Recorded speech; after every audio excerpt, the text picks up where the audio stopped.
Hello everyone, and welcome to part 1 of the CTTL module entitled Education with Purpose, Understanding the Impact of Outcome-Centric Learning. This is part 1, Understanding Outcomes-Based Education.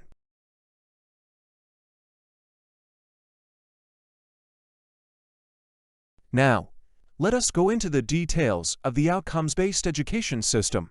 William Spady originated OBE in the 1990s to bring the focus of formal education to what the students learn, rather than what they were taught. In outcomes-based education system, the learning outcomes are explicitly identified before anything else. All decisions about the inputs and learning process, such as curriculum, assessments, and instruction, are driven by the exit learning outcomes that the students should display. At the end of a program or a course, there is currently a wide acceptance of the OBE philosophy, and it is generally accepted as an improvement of the older system of input-based education.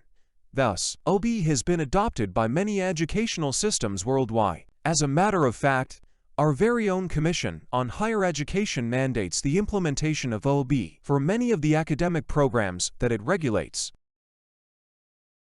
Central to the OBE philosophy is the understanding of what we mean when we say learning outcomes. Learning outcomes are statements of what a learner is expected to know, understand, and be able to demonstrate, such as the knowledge, skills, attitudes, after completion of a process of learning. Thus, to say it in another way, if we begin by being clear on the end results, then we can design our topic, entire class, curriculum to improve the teaching and learning experience. While the focus is on learning outcomes, we are not discounting the importance of inputs and process of learning.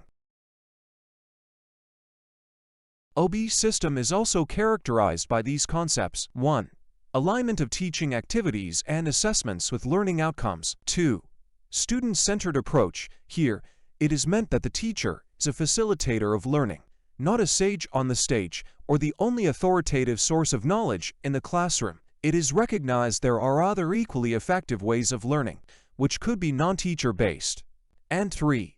Since the focus is more on the outcomes, teachers could be more creative and innovative in their teaching methods, as they are free to design their own lessons and assessments that align with the learning outcomes. Now, let us talk about, in detail, the first concept of OBE, the constructive alignment. Constructive alignment ensures that the learners cannot escape without learning what is intended. They are trapped in a web of consistency between learning intentions, activities, and assessment. As an illustration of constructive alignment, let us consider an intended learning outcome, or ILO, ability to communicate scientific findings effectively. The teaching learning activity that possibly aligns with it is students participate lectures of scientific communication, group discussion to analyze and critique examples of scientific communications, and group project to prepare scientific presentation. And the assessment task will be, students will deliver scientific presentation on their experimental findings that will be graded using a rubric. Next, let me direct your attention to student-centered approach. We are comparing here the content-centered versus student-centered approach in teaching. With societal changes and better technologies, student-centered approach is more favored nowadays by the new generation of learners. So when can we say that our class is student-centered? Our students are not just passive recipients of information, that they are actively participating in the learning process. They ask, answer questions, they participate in class discussions, they actively perform learning tasks, and collaborate with, and learn from their peers. Implementing OBE offers several benefits for student learning and development. Here are some of the key advantages. 1. Transparency. OBE generates a transparent expectation of the desired results, allowing students to understand what is expected of them and teachers to understand what they need to demonstrate throughout the course. 2. Flexibility. Teachers can structure their classes according to students' needs, as OBE does not specify a particular instructional methodology. This flexibility enables teachers to use various teaching and assessment techniques, catering to different learning styles and needs. 3. Analysis. Instructors can analyze the results achieved by students and identify areas for improvement. This analysis helps teachers monitor student development and provide individual assistance and guidance to meet their needs. 4. Participation. Student participation is a crucial component of OBE. By actively engaging in their own learning, students take responsibility for their education and gain a deeper understanding of the subject matter. 5.